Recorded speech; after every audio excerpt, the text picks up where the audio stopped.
Yeah. This coffee looks just like a shaker. Hey. We are? Can you put me on in the room, John? Oh. Let's walk right into that guy.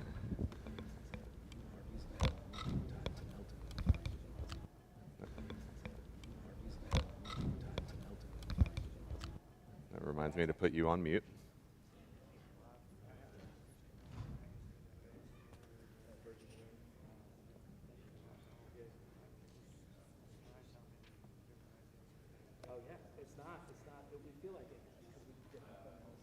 Nobody feels good about any of them either. These are all bad.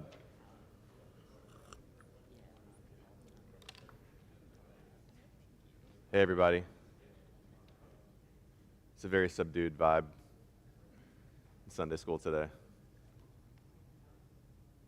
Is there any idea why that might be the case? Feels very subdued. It's cold outside. Duke won. It's cold outside. Everyone's a little. Yeah, Auburn done been out, man. I'm not trying to go back. Why you got to bring up old stuff, man? Auburn been out of the tournament. Hey, Giorgio, when we have these stools, just by the way, I'm going to use this one. Because you're shorter? Because it's shorter. And it only serves to highlight. What note is that? I don't know. Michael Kitchen was in here. Could tell us. What note is that, John? E. E. That's impressive.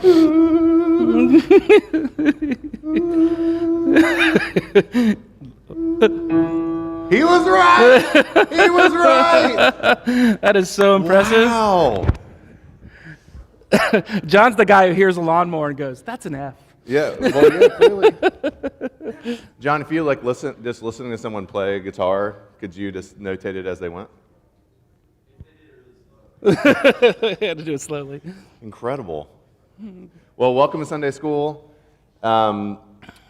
So what we're doing during these times, if you haven't been to one yet, is we're having a series of town hall discussions just about where we are as a church, where we're headed, and the goal is for us to be. Giorgio has to get something from the car. By something, I mean his thing that he needs to do this. But what we've been hoping to do is just have more of a conversation and to allow each of us to feel like that we can ask questions and speak into what's going on at Redeemer. And so the first 2 weeks, Giorgio and I were really just laying a foundation of where we are and where we sense that God is taking us.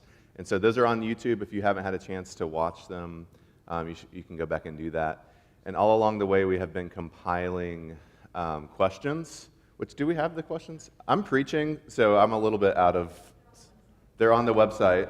So, by the way, Caitlin Lockie had a baby, and she is back, and life is a lot better at Redeemer if Caitlin Lockie works here. And so they're on the website in the Sunday school area of the website, but there's also a QR code around somewhere.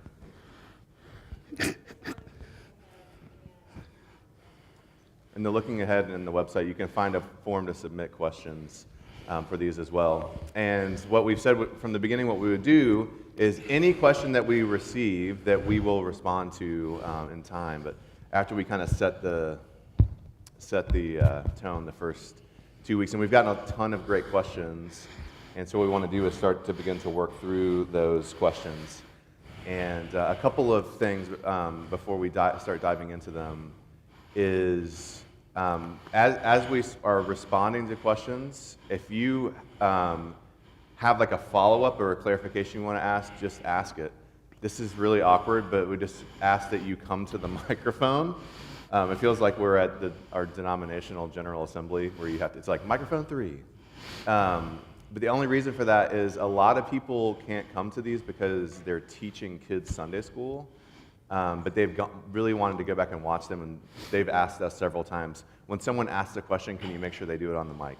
Because they can't hear it on the recording later. So make sure to do that. If you have any kind of this like follow-up, you want to hear more, We're not saying, here's the answer, and now this question is closed. It's very much open. But also, the second thing is we were going to have 3 more meetings today and then 2 more after this. But they're actually going to have this one and next week, and that will be it, because on Palm Sunday, Ashley Sharp managed to get lots of live animals to come to Redeemer for Sunday school on Palm Sunday. As one does. So we're canceling the final town hall so that we can pet donkeys and baby lambs. That felt like it was more pressing. But that doesn't mean that we're going to stop doing this. We want to figure out a way to do this in a more regular rhythm. And so we're going to try and work through these questions as many as we can today. You can keep asking questions throughout the week, and we'll finish up next week. Any questions before we begin? Okay, very subdued. Very good. Test, we're good? We're good. I got all my stuff now. Sorry, this was in the car. Forgot that. Went out in my bag. Welcome. All right, so the first set of questions are around worship and worship services. Everything from times to are we going to 2? I'll tell you honestly, last week, I looked up in the balcony and I went, oh. And so we had been planning on 1 service for a while. Did you not recognize that there was a balcony before? No, I knew there was a balcony. It was that it was full. But it's interesting because we have a 556 seat space. And so when we used to, this is a pre-COVID, post-COVID thing. Yes, last week felt completely full with 400 people. Mm-hmm. That used to be what it felt like with 500 people. Just so you know, like that. So when you're doing the numbers, we have to do some calculations too. It's like, oh, we live in a post-COVID world where being right next to somebody is like a little weird, right? So anyway, it's just super interesting. So there are 400 people, 380 in here, 20 or something outside. So just so you know that even all of our kind of instincts in that are it's strange and we're all learning. So several of the questions were around, can we move the service earlier? Will we go to 2 services? Stuff like that. One person said, hey, we're getting home at 1 p.m. right now, little kids, this is really hard, which I used to understand viscerally, now I just kind of understand theoretically. But because 11 a.m. is like, can I get my daughter up by 11 a.m. now? Would you consider changing to a 9 a.m. Sunday school if we're going to stay in 1 service, or 10 a.m.? Will we go back to 2 services is one question. I second that I would prefer an earlier service for many reasons, and have heard that the later service is an impediment to some coming more consistently. We had people say, hey, we've even heard that people have left the church because of the 11 a.m. service. And this one says, we love the move to 1 service as we begin to fill out our space, which happened last week. What considerations, questions, desires for multiplication are there? And that seems to sum up, thank you. I'm not that short. Yes, I am. Are you not? And I think that's the question that hits on the questions we're asking ourselves. So let me go through a little bit of that. And so I would say this. As we are emerging as a congregation out of this crazy time, we need areas that we need you to pray for wisdom and prioritizing of that on. So the first one the first category about wisdom and prayer is that we prioritized 1 service for community and fellowship, learning how to be a new body in a new era. And so that's why we did it. Not because we didn't think we could fill the pews. I don't mind preaching to a crowd this size. It's not an ego thing. Not because we're concerned about those kind of small services. We even chose to be outside. Remember, we have a full demographic of people's responses to masks and mandates. Like our community is got the full spectrum. And so, we went outside because, as Chris said about 5 months into it, guess what we haven't had to have a discussion about? Masks. because everybody was outside. Yeah, like half of other people's churches had already split over Mass before we ever talked about Mass as a church. Just throwing that out there because we pivoted to being outside. We were online only for a long time. That was a joke about other people's churches splitting over Mass. Yeah, churches have split over a lot less than Mass. Don't worry about that. But we had been online only for a significant period of time, and then we came back in person. And then we were maskless for a while. For like 3 weeks. But it was like everybody was okay with being maskless for the most part. And it felt like, kind of like it feels right now. The beginning of last summer, it felt like we were kind of getting past COVID. And then when COVID started ramping back up again, we moved outside because we just really hadn't had, like, our church had not been acrimonious about mask wearing and all that. It had been painful for all of us to be online only, and that felt to many like it was too long, that we were online only for too long. Even during that season, we tried to press into people having really meaningful relationships. Even though we couldn't gather in this space, we were trying to gather in people's backyards, things like that. And so what we were trying to emphasize was connection around the worship service. So, just so you know, if you are somewhat new, Redeemer's historical practice has been to be very careful about growth, and that growth wasn't about Redeemer or Redeemer's brand. It was about the growth of the kingdom. And so we historically have planted many churches, and when, let's say, a service got full, we actually had 3 services at one time. One was called the 5:30 service, or 5 o'clock service. I can't remember what time it was. That is now Salem Presbyterian Church. And so we're always wrestling with, what does it mean? Some of you are committed 8 o'clockers, and some of you are committed 11 o'clockers. Someone even wrote 11:15, which ended about 6 years ago. But that gives you the sense of things, you know what I mean? Like, it's just like you're committed to that community, and it actually functions oftentimes as 2 different churches, which is okay, but it's an important thing to kind of measure, because you want those connections. That's what we're trying to do, especially in a post-COVID era where we're trying to learn how to be community again. So Redeemer has always, Redeemer could have been a megachurch 5 times over, but it's chosen not to do that and plant 9 churches instead. All right? So that's what we're weighing even now. And as you consider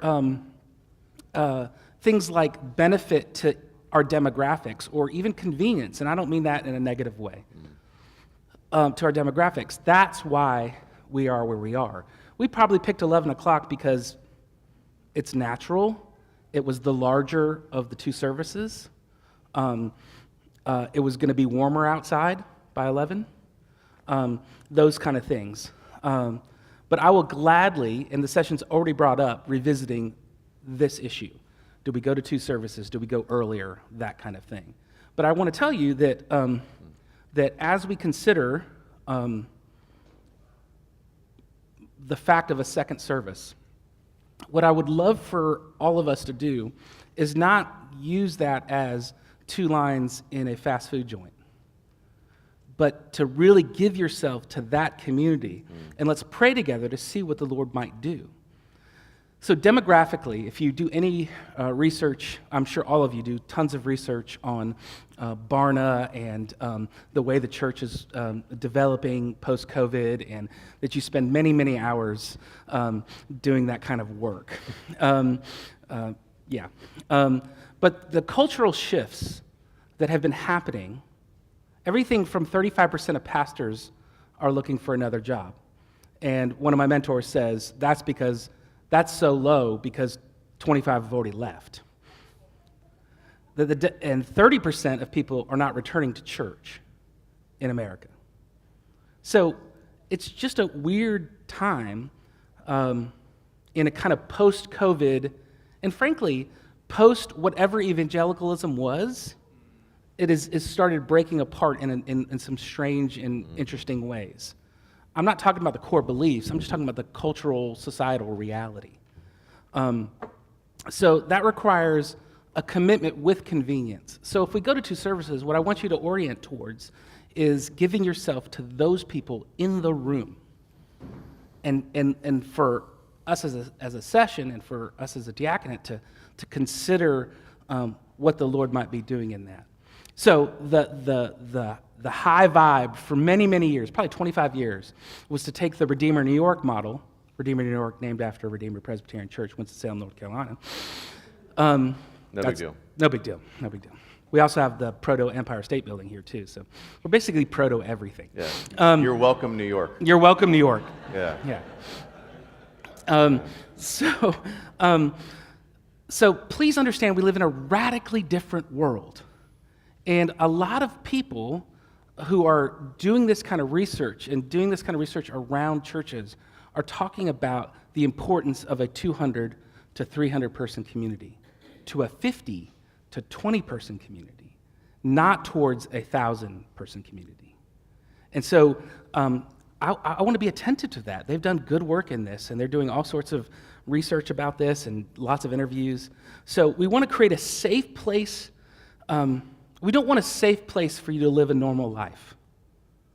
We want a safe place for you to live a radical and dangerous life for the kingdom, which is, of course, going to cost. But there's so much beauty in the results of that. So that's what we're trying to think about. The biggest thing 25 years ago was the site model. So Redeemer X, Redeemer Y, Redeemer Yadkin Valley, Redeemer West Side, Redeemer East Side. That's how it worked.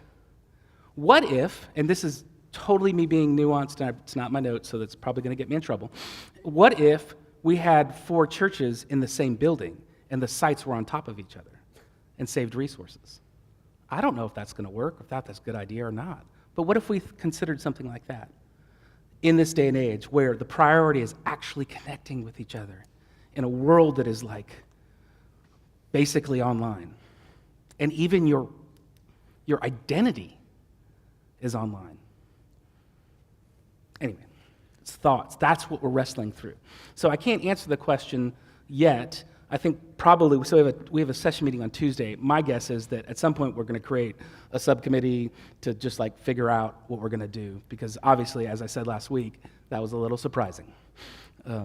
Right. Well, I mean, if our focus is going to be on building and emerging into like a really meaningful community that sees and knows each other and loves each other well, it's impossible to do that with just hundreds and hundreds of people. Tish Warren saying, she said recently that the church needs Internet Redeemer. Yeah, former Internet Redeemer. You're welcome. Thank you, world. Anglican Church. Yeah, you're welcome, Anglican Church. Yeah, you're welcome, New York Times. Again, New York. They just don't even know, man. They don't even know. And that's okay. It's okay. Yeah, we'll just stay humble like we are right now. Anyway, Tish was saying that that the church needs to get smaller and weirder. And she said some other words too. Does anyone remember what there was like 4 words? Smaller, I don't remember. But so how do we grow closer in a meaningful community and recognize the fact that currently 400 people also want to be here right now? And like potentially more will want to be here, and how, those two things seem like they're at odds with each other. And so want to be creative about how we do that, and not just, if we uncork a genie of, okay, now we're going to do 2 services and just come to whichever service suits you, it's like really hard to get that genie back in the bottle if we start becoming disconnected from each other. So anyway, are you done with the worship services part? Almost. Okay. After you do, just make sure that we get... Well, you can ask questions about time, because these are more like kind of practical questions. So okay. Questions about services, at least you understand our orientation towards the question. Yes, ma'am.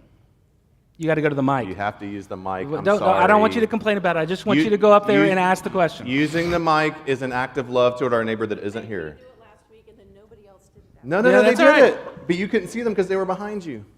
Everyone's at the mic behind you. Everyone. There's like 6 people behind you. Fewer people will ask questions if you make them stand up, just saying. I agree. Well, I understand that, but then the people they're like, well, how come nobody went to the I'll mic? be a runner. If You'll be the runner. You can be a Luke's runner. the runner. Luke's a runner. Yeah, you can sit down, but you're already standing, so I don't know why. I want you to take the. I was taking the mic is such a power move. It is. I love it. Will you drop It's like it you're about to afterwards? walk out Will you- and like start. You know. Okay, so my question surprisingly is very practical. With one service, I think childcare is kind of an issue on a couple levels. One is if you're working and if there's only one service and Right. you work in childcare, you miss worship that Yeah. week. Now, granted, you could go back and watch the live stream, but, and the other thing is just space. I know space has been an issue if we have anyway, so just that practical aspect Yeah. of how to handle childcare and recruiting childcare workers. I think I don't know if Christy's back there, but I know it's been an issue for her. Christy's Yeah. busy at the moment. Christy's per actually your point. recruiting. Yeah. Christy's down, But- yeah, when was but- the last time Christy get to worship here? So, by the way, it also complicates things when we go to 2 services because we have so many new people who are not used to 2 services that then getting double the childcare is its own issue. So, this is why we're praying for prioritization and wisdom, y'all. This is real things. So, anyway, It may be good to get Christy in here she can attest to all that Amy just said.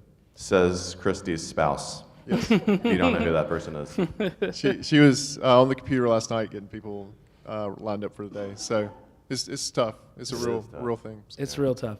Yep. All right. Questions about timing and those things? They're real, by the way. I just wanted to say, too, if you only went to one service and made it earlier, there's also some of us that have special needs kids. I'm already getting up at 7 or 6:30 sometimes just to get her ready because she has autism. And when I pick up David on top of that, I'm only going to bed probably at 1:30 in the morning because I'm also doing trusteeships and things for my uncle and settling my mom's estate. So there's some of us that are on the other end of this Right. that are really stretched already. And so it's really challenging to get here at this time. Yeah, earlier would be better for you. No. She's No. saying Earlier if we went earlier, means- it would be harder for. Oh, yeah. Earlier means I would not be able to attend. Yeah, is yeah. what I'm Okay, saying. earlier is harder for you. Okay. Earlier is harder for me. Yeah. And so, and I see that there, people dragging in even at this time. So I'm saying there's people, I mean, there's both ends of this because I understand both sides. But what I'm just saying, there's a lot Right. of different dynamics to the body of Christ and to the Yes. stories that are coming in here. You're- And so, Yeah. You're absolutely right. Have we Yeah. thought about just polling at the end of each worship service? All right, next week. How many feel better about 11? How many feel We better should just about change it 10? every week. We'll do a 9, a 10, 11, 9, 10, 11. Caitlin, you good 9, with 10, that? 11. Caitlin- Our communications Caitlin person just is quit. not cool with that. Yeah, Caitlin just quit. and there's also the stewardship of the leadership in your families and not burning you all out. We're fine. No.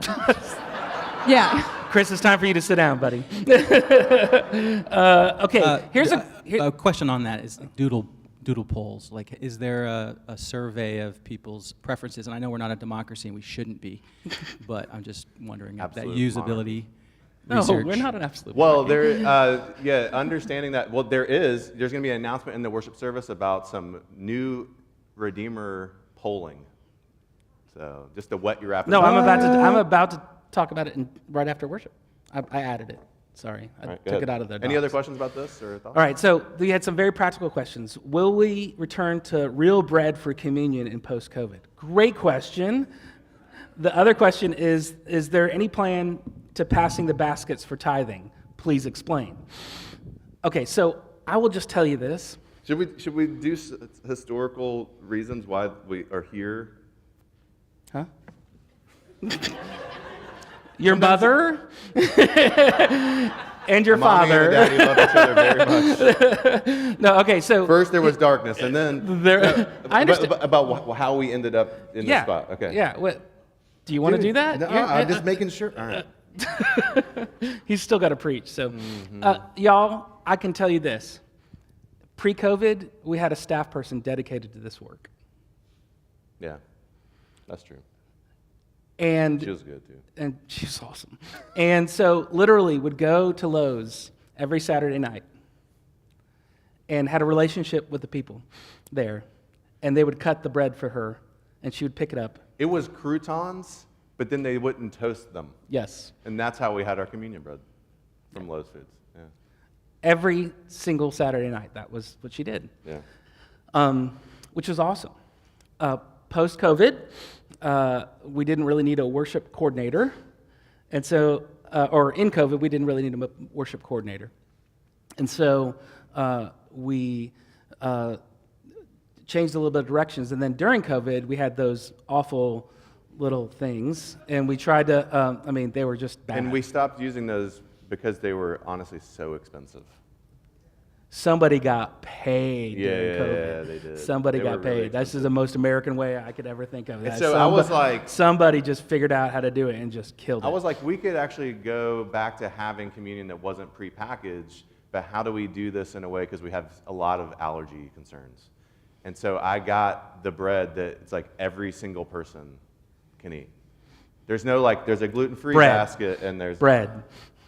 Right. I understand. But so there was just like no distinction within the bread of like whether people could eat it or not. It was just, here it is. And nobody's happy with it, and everyone can eat it. That was why we ended up doing that. So I can tell you this, that and it's same with the passing of the basket. Right. Y'all, we just have been, it just hasn't been something we've thought through fully yet. Right. And we haven't had the space or time to figure it out. So these are super important questions because we can actually ask the questions to ourselves. Right. So that's kind of where we are on all that kind of But I stuff. mean, we started using online giving only, obviously because no one was present, So it was like hard to pass the basket because everyone was at their house. That would have been time consuming. But since then, like with anything with church, it seems like a really simple thing, and on the back end, it's really complicated. So taking money, Christine could tell you how complicated it is to when we receive money, how like the process that it has to go through with accountability to be counted, to be all that stuff in person. You gotta have two so people. Going back to that wasn't just can we just put the baskets back out. It was can we make sure that every week we have 5 people recruited to handle the reception of that money and all that. And so we've been on the cusp several times of like let's just do it. And honestly, I've leaned on Roger, who's our finance person, who has felt like let's just stick with the online giving. He has not seen that it, the vast majority of people are cashless anyway. That's not everybody, of course, and you can still mail in, and we can make allowances for however you need to give. But he has not, and he's really attuned to this stuff, seen that it has affected giving amounts. That's not his take on it, and so we've kind of leaned on Roger on that one. That said, I do think it's an act of worship physically Yeah. to give, and I think that's a really good thing. So again, this is one of those questions where like, let's not worry about that now. But the fact that you ask it's important. Can I throw in a comment? Yes, Yes. kids. Just from a parent perspective, I've told Chris this, but I think it's really formative for our kids. Yes. Because the concept of Giving. digital money is weird. Mm-hmm. And so everything is so digital, but seeing and allowing them to bring cash. So just a pro basket. And not just for kids. But I get the It's for adults too. Yeah. Have you thought about converting your kids' allowance to crypto? Yes, ma'am. I just wanted to say that mailing your check is totally fine. Absolutely. I think it was alluded to one time that it was a lot of work for the bookkeeper. It's really not. Oh, right. Mail away. Mail away. Right. Mail away. All right. Yeah. Very good. And the bookkeeper is always happy to do it. Always giddy. The She's bookkeeper always is- giddy to take in they- money. The bookkeeper is extremely solid. I can tell you this, guys, that the kind of staffing issues, the process issues, those are all in play. And we, through COVID, have gone with ease a lot. Yes, ma'am. I just wanted to second, hello, y'all. Second Holly's Hey, Wendy. kind of take on giving, just giving our kids the opportunity to practice that. And then, so I don't know if this would be a practical solution, but even like having a box like outside where Yep. they could actually do Put that, up or here, a box here. Yep. So it's not a passing of baskets. That Yeah. might No, be. 100%. At one point, I don't know if we're still doing it, we got $101 bills, and as the kids went to worship training, they got $1 to then give in order to kind of practice that. I don't know if it's still happening, but that was a formative kind of reality for us. But Their $1 has been put on their bank account, and now they scan the QR code. And they transitioned to crypto, and now there's $4,000, Yeah, yeah. or Yeah, minus we minus did- we did $4,000. not pass baskets because of COVID germs. we just didn't have the bandwidth to handle all that All right. stuff. So, yeah, Emily. I just wanted to say I don't mind the communion crackers, and I love that everyone can enjoy them. That's it. They're tasty. Oh, They well, we got do some pro. explode in the basket to become very small. So sometimes you're receiving the many small bodies of Christ. But sometimes they're huge. And when I'm looking like you need some grace, I give you a big one. Yeah, find a fish in there, find a big one. I give you It's like, I see those bags under your eyes. You're getting a big old piece. Yeah, yeah. All right, we got to keep moving. Okay, Yeah. so I'll give me. So what we're doing just right now, and we tried to do this a little earlier, but again, bandwidth and all these things. Your church leadership has been in process since late 2021 about the health of Redeemer, and going through that. We're partnering with Barna, which is a deeply respected and validated research firm, and we're going to send you a what's that thing called? Survey. And it's actually, there's a QR code in your bulletin. I'll send an email out later this week. So since the 2-year mark of the pandemic, we want to listen to you all and find out what's going on. Now, it helps Barna too, because Barna's doing global research or national research on this stuff. So we just want you to know it's about spiritual, relational, physical, and fiscal flourishing, growth opportunities, and overall health of you and the church. So we need to hear from you. We're going to open it up for 2 weeks. It's going to take a little time. Hold on. It's going to take a little time. We did some focus group work in the last few months, and this survey is coming out of that focus group work as well. Also, Caitlin's not in here, but we need to make sure we have paper copies of that for... There are paper copies. Boosh. Shelby's already on it. So let me give you a little background. So 2 weeks. Could I say something You can about say the paper anything. Can you say your copies? name for the record, please? Susan Nash. Ma'am? We do have paper copies, but we really would appreciate it if you would take it online. And as Giorgio mentioned, there's an explanation of this in your bulletin if you're more a visual learner and can't take in the audio here. But we do have copies. We have to input those copies ourselves into the form.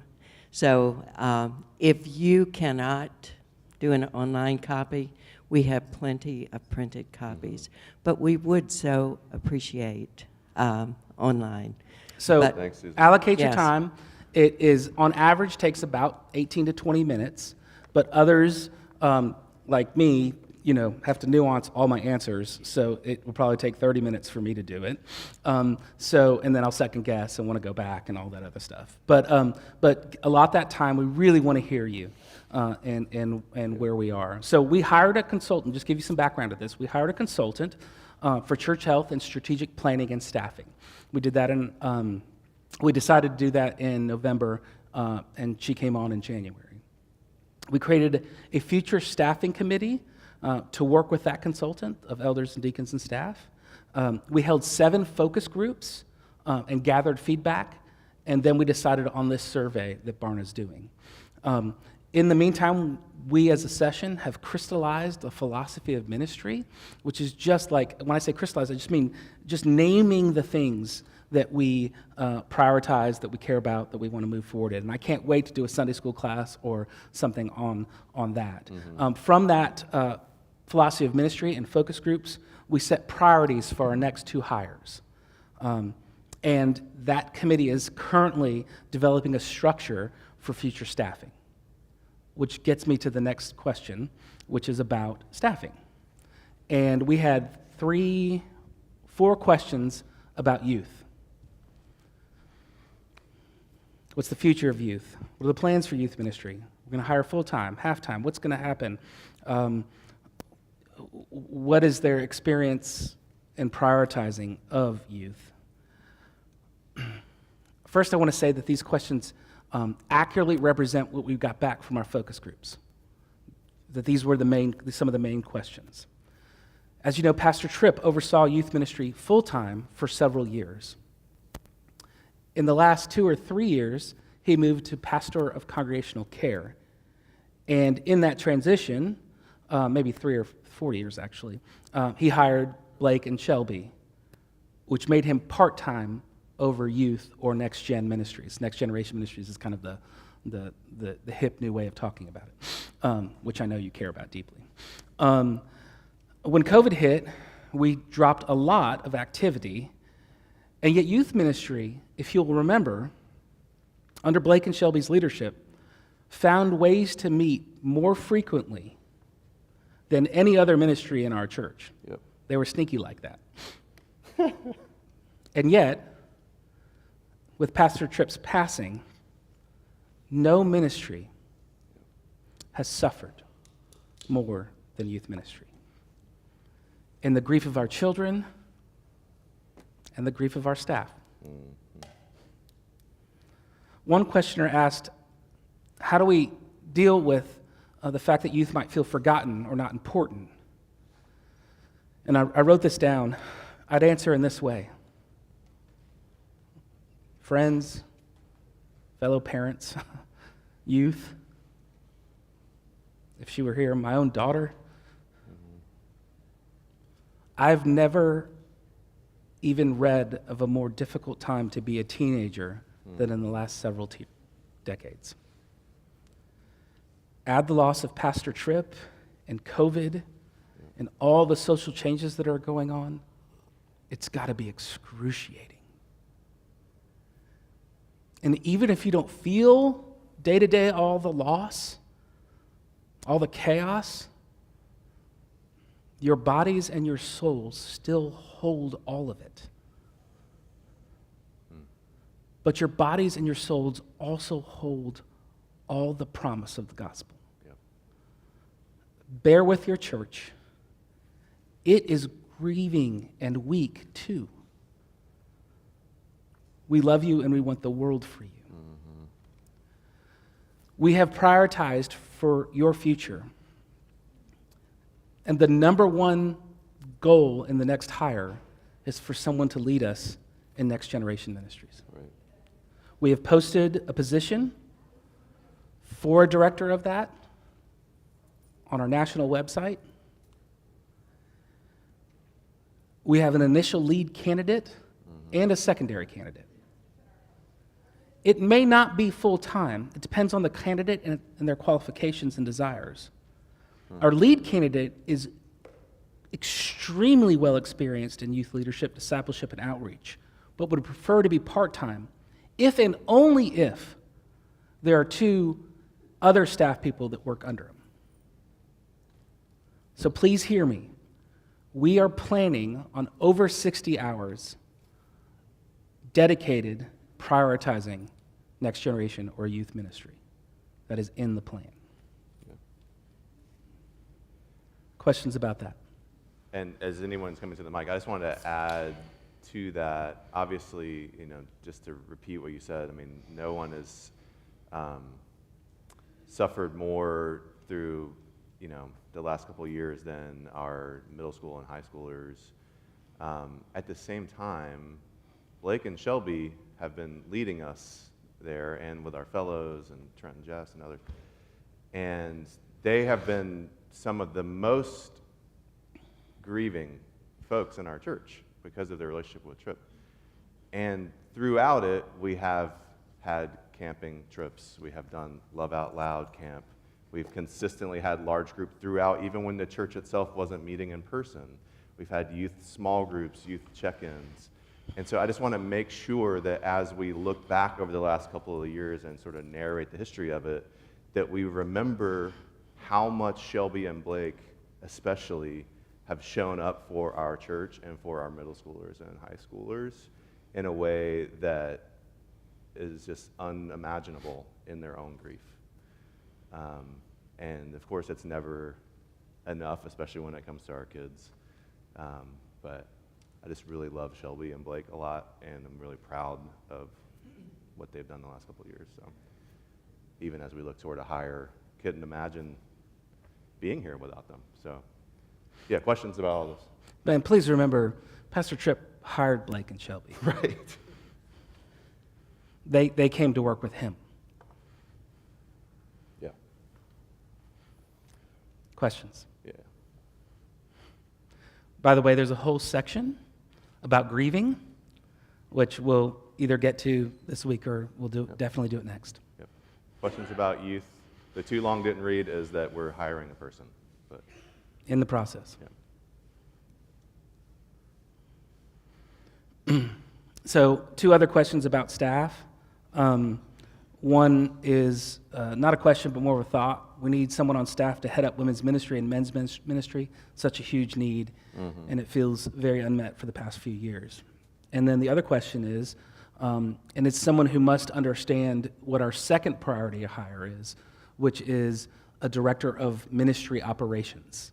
Not sure that's the title, but that's what we're running with right now. I have called that position the air traffic controller. But that doesn't seem to be like a legitimate job description. Well, it is. It is. To be clear. But not necessarily in a church. That is a very legitimate It's job a very description. legitimate job That's not description. we're not trying to hire an actual air traffic Yeah, yeah. controller. Right. So that'd be fun. Probably could do it. Probably could do it. very stressful But anyway, job. it's and so someone asked that question who obviously knew that was our second priority. We've talked about it a couple times in the past. But how does that deal with other staff, particularly with Susan and her job as director of staff? Right. And so I think it's super. So I would like to get clarity on this new position and how it's similar and different to current existing positions. And Susan's welcome to speak. Yeah, into this Susan's as welcome well. to speak in this too. First of all, I want to say, both with the men and women's ministry and this other position, I want to thank you because whatever you're doing, you're thinking about the whole system in a way that's really beautiful, which is exactly what I'm trying to do. And when I say system, I mean the organism of our staff. Our consultant has done some testing. It was some brain testing, some testing on us. And what we found out is several things. One of them is that your ministry staff, that the ones who orient towards like direct care, everybody's doing ministry all the time. Bookkeeping is ministry. Absolutely. All that stuff is ministry. But the ones who do direct care, all of them are highly intuitive. Some of y'all are like, no, y'all ain't. Y'all ain't intuitive with me. Highly intuitive. So when we get into a meeting, we all look at each other, throw out an idea, and go, that sounds good. Yeah, everybody understands that. Yeah, right. And so what it makes us really bad at is assuming that you're not as highly intuitive as we are. And so that makes, what are the two It's things? just like saying, like, we're just like, if we just say one thing, you'll totally understand everything I'm saying. It's Yeah, like, yeah. No, of course you won't. Yeah, It that's makes us really unkind. bad. It makes us very unkind. Because Yes. what it makes us is unable unable to see that we need to communicate the why behind what we're doing. Y'all are just like shaking your heads, yes. Well, I mean, we just said why we have the kind of communion bread that we have. You know what I'm saying? Just now. Just now. Yeah, just now. Yeah. It didn't feel like there was a good place for it before. We're bad at this. So, we have trouble thinking about the ramifications of our decisions. And Amy, being not one of us, is just put both hands in the air. And so it's quirky. This includes Susan. Now, Susan is our director of staff. Susan's like one of the most pastoral people I know. You know? Susan, if it weren't for Susan and Chris over this last year,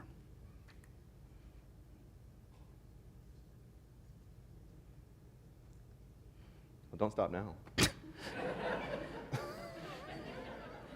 who both got hired like months before COVID, Right. y'all, I'd be done. And many of you would be done. Some other visitors, everything would have been better if we had not made those hires. Yeah. Shut up. I mean that in the most I mean, the worship pastoral services got way super ever. weird over COVID. It was. Okay, I need you to be quiet. Yep. And Just take the compliment, Chris. Just take yeah, it, take man. the daggum compliment. Can I rebuke you in the name of Jesus right Can now? I Because not I'm about just to keep rebuke. deflecting this with humor? No, you cannot. Nope. So Amen to Susan, especially. Yeah. you can. I said stop amen. talking now. Yeah. Yeah, somebody turn his mic off. Okay. Not only does Susan care for our staff, she's kind of our mama bear. And she looked after us. She helped with transition. And she even taught an incredible lesson through Revelation during the time. Just stepped in a women's Bible study. She's been effectively the liaison or overseeing youth, children's ministry, congregational care, staff, and operations. All right, she's done it all. But as she's considered what her future looks like, she's trying to employ her best gifts to the best places for herself. And that's not air traffic control ministry operations. And so she's figuring it out, we're figuring it out, we're trying to reorient towards those things. Susan's worked too long and paid too many dues over a long and very fruitful life to do a bunch of stuff that she doesn't want to do and that she's not good at. So we are... Oh, she's coming up. Come on, girl. Get the mic. Yeah. Okay. You've just seen a demonstration of why it's difficult to move forward, haven't you? And so what's been said is true. When I came here, the job description I have is not the one I've been able to do because of staff loss, because of tragedy, because of when we lost Wendy, that put sort of women's ministry and the Global Engage team. So I've basically stepped into different holes to try and hold it together. And so that's not an adequate way to move forward. And the adequate way is to get somebody who's very detail-oriented, loves spreadsheets and Excel and visual markings so Giorgio can actually understand what's going on. So, and that person is not me. I love doing liturgy. I love teaching. I love meeting with people, pointing them to Jesus. And so that's what Giorgio is talking about. Some of those needs have been emphasized in the focus groups as to formation. And because we're in the situation that Giorgio has talked about in culture, that the evangelical church is being reformed, really. And it's taking on a different way of forming people than all the avenues we've practiced before. So I want to be a part of that. And I am 71, if you didn't know that. So Going on 72. This is why we get nowhere. I just turned 71, so don't put me there. But so if I can talk further with any of you, and I'll be glad to do that. But the kind of people we have in Caitlin, Kaylee, that's what we need. And I appreciate their gifts very, very much because they keep us precise. Absolutely. So thank you. I've loved serving with you and have really been just overwhelmed by the pouring out of trying to help us as a staff. Exhibited even this morning in communion service and all the things that you do, and we need more of that. So that air traffic controller will help in those ways. So just the last word on that, and then we'll adjourn for next week, is that the ministry operations person, or air traffic controller, or OO, operations officer of some sort, is tied to the ministry side. Roger's doing an amazing work in the building and finance side, finance and facility. But this person leads our incredible staff, or will lead our incredible staff, in prioritization and communication. See, what you have on this kind of direct ministry staff, ministry staff, is a bunch of Clydesdales they are beautiful and strong. But if they're not actually hooked together or have the beer truck behind them, they're not actually doing their job. Now, they're frolicking around in the field, looking beautiful and strong and doing amazing things. They're doing amazing things. But we need to be hooked onto the beer truck and to one another, and that's not natural for us. Because we just look at each other and go, yeah, that's good. And then we go off and frolic. And we're like, oh, wait, we're not tied together, and there's nothing hooked to us. So I just want you to know that's kind of the feedback we've gotten in our with our consultant. And the funny thing is that all the rest of the staff actually knows this much better than we even know this and can be really frustrated by it. And so they're going, wait a second, what's happening? What's this? And we're like, whoa, the hay's great over there. It's just wonderful. And it's great ministry. So I say all that to say, hey, bear with us. We're on it. We're working on it. Please do this, this survey. And yeah, give yourself to that. We're growing. And as I said last week, we have been in a chrysalis. And it feels like our wings or something's growing and we're starting to hit against the cocoon. And we'll see what the Lord does. All right, there's also a basket if you want to write questions down, and it will be out in the lobby as well. So, You pray for us? Anything else before we go?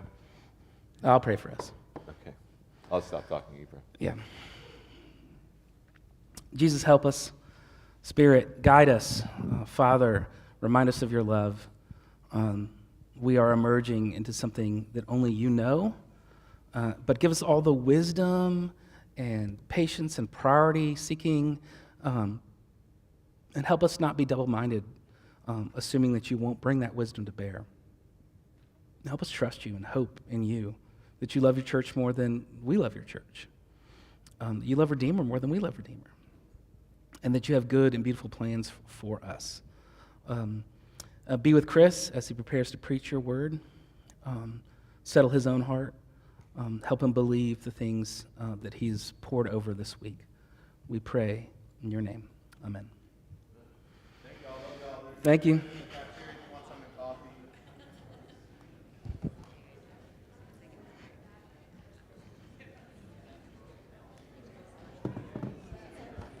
I don't know where to put these.